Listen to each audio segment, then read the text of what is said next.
a bit of time to use the M52 swap to E30 and actually put some miles on it, I'm ready to report back, reflect on the build a little bit, talk about how the car sits and talk about where we go from here. There's good news, but there's also bad news. The car's been great so far in many ways, and in other ways there are a few things about this car that I just can't live with. Let's jump in it, go for a spin, and we'll talk about the issues.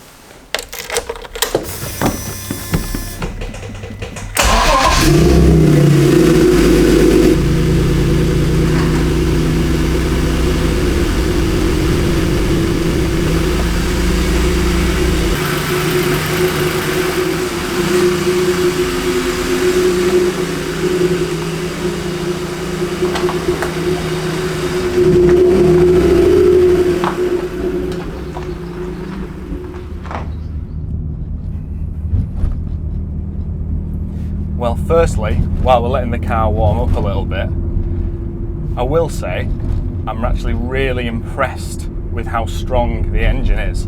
The car is actually way more savage than I ever anticipated it was going to be. I've also got an E46 M3, which you may have seen if you're a subscriber of the channel.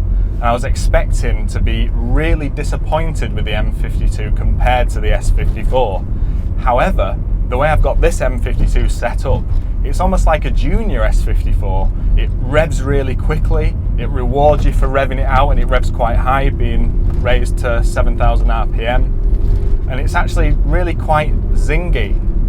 It's definitely not as fast as the S54, and it doesn't make quite as nice a noise, although it attempts to make up for that with volume. It's a more exciting car to drive than the M3, and I think that will be not down to the engine, but more down to how it's set up. This car is just set up more aggressively than the M3 in terms of it having a quicker rack and a shorter diff ratio.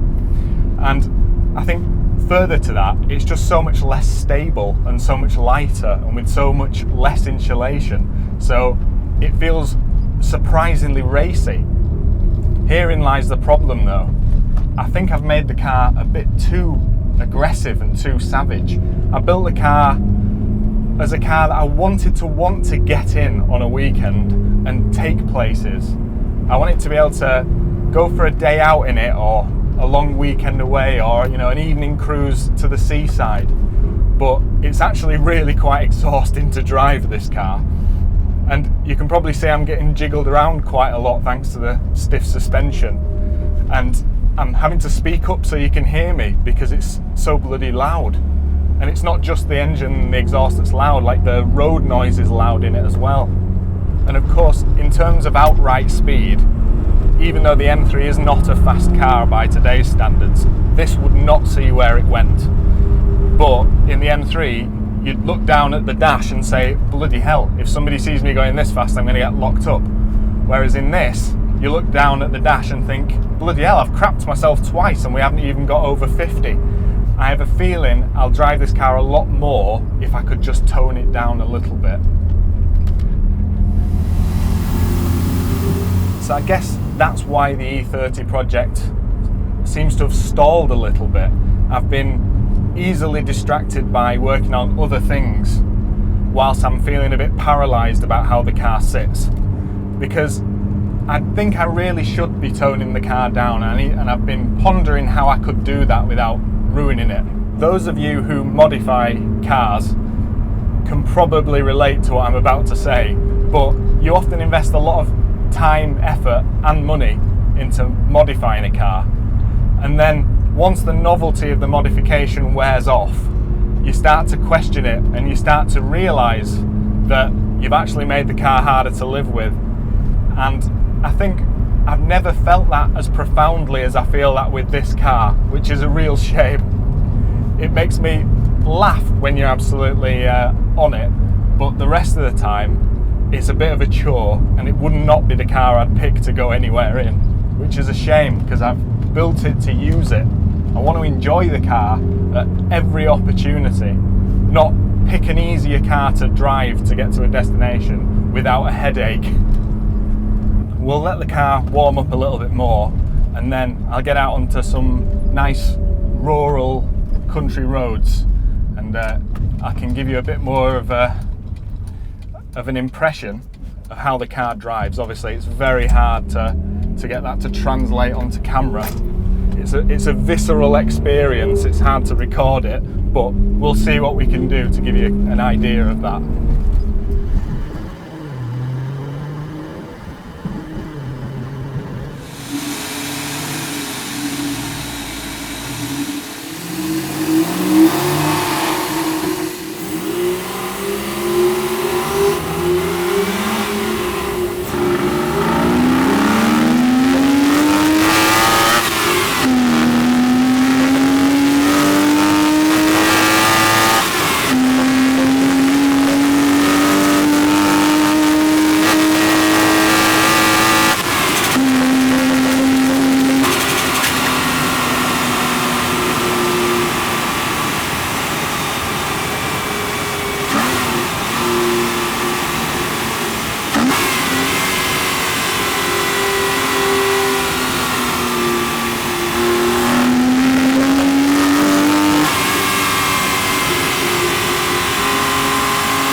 Okay, and with that we'll let it cool down for a minute, and I'll talk to you about my plan to tone the car down to make it a much more usable and enjoyable car in the 80% of the time you'd want to use a car.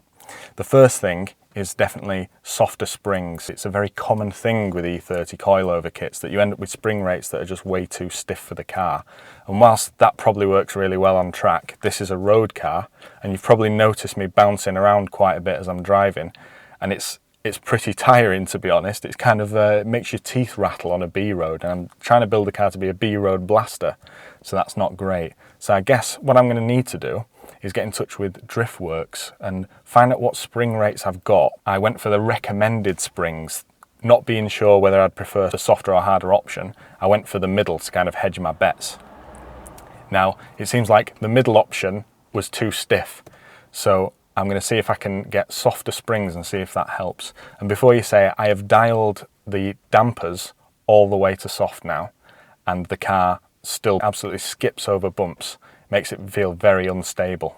The second thing I think I need to change about this car is the map on the ECU. It took me a little while to figure out what the problem was with this. This might make you laugh. You know how there's a certain crowd of people who like these pop and bang maps, the same guys that have the 4D number plates? No judgment. This car does not have a pop and bang map. It has a pots and pans map.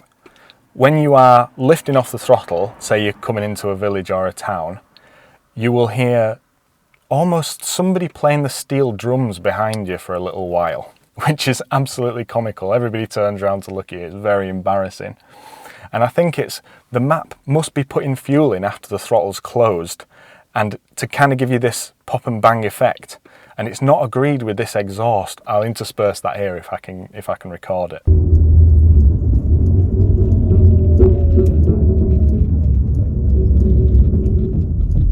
Top and bottom of it is, I need to get the map changed so I can remove that nonsense and be done with it. It should definitely not be popping and banging, this car. On the topic of the exhaust sound, it's actually a bit too loud for me. Maybe I'm just getting a little bit old, and don't get me wrong, when you're absolutely flat out, it just sounds epic. And I like that in those moments, but they are only moments. The rest of the time, it's kind of loud, boomy, and a bit resonaty. It's not horrific. You can getting cars that are much worse than this, but it's just a bit too much for me, and it's one of the contributing factors to why I find the car quite exhausting to drive normally. I'm actually quite surprised by how loud the car is with the Scorpion aftermarket exhaust. It's an E30 325i Scorpion exhaust paired with custom headers from BM Conversions. I'm sure the headers are just quite similar other than the routing to the E36 headers that would have come with this car. So it must all be in the silencing of the Scorpion. And I don't know how they managed to make the Scorpion so bloody loud when it's got the most colossal sized back box muffler I've ever bloody seen in my life that barely fits in the hole in the E30's chassis. And of course it's got a mid box as well, so it's hard to know what to change. However, I'm not sure it's actually the volume of the box that is causing me angst. I think the main problem is it's like the tone, the resonation at certain RPMs. Having done a little bit of research, I bumped into a video, and I will mention the name of the channel now because I can't remember it offhand, where a guy had a similar resonation problem with his car. And I think it was a kit car, you know, with the exhaust coming out the side, kind of like a Caterham. And he'd solved it, having tried all kinds of different exhaust mounts. He'd solved it by adding flexes into the exhaust to kill the resonation. And thinking about it, this exhaust, although the back box is on rubber mounts, it's kind of a solid exhaust. There is no flexi in it at all. So I think I should seriously consider, as it's dual pipes, I'll need to add 2 flexes, and I may need to stagger them so that they don't rub against each other and cause a different problem altogether. But I'm thinking near the headers, or nearer the headers, as it has exited the engine bay, I should be seeing if I can add in a pair of flexes that'll kill the resonation, and then I can probably reassess before I do anything drastic and take it to an exhaust shop.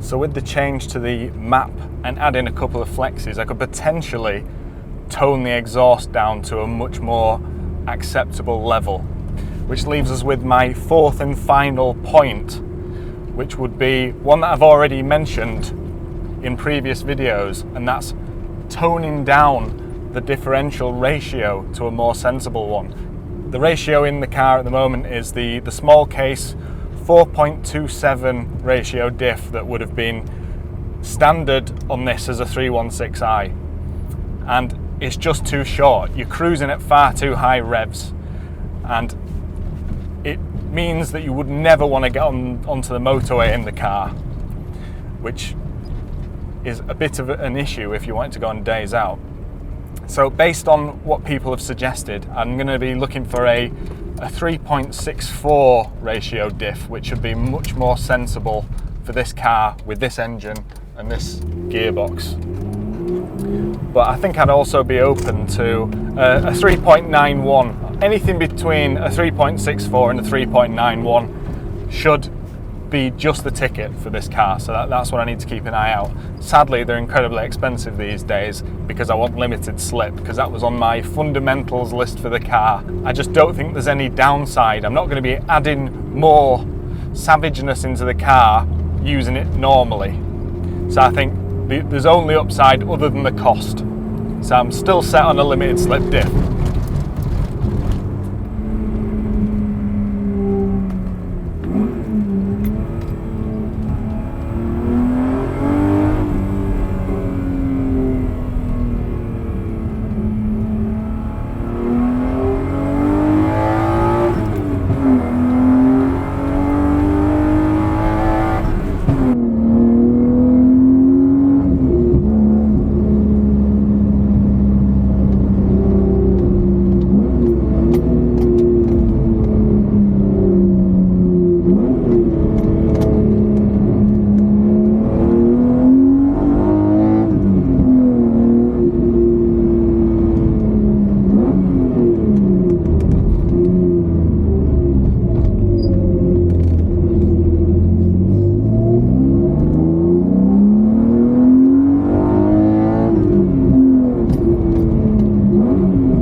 Make sure you leave us a like if you've enjoyed me rambling on, chatting about the E30 in this video. Why not subscribe to see if I can actually tone the car down and solve the things I'm whinging about?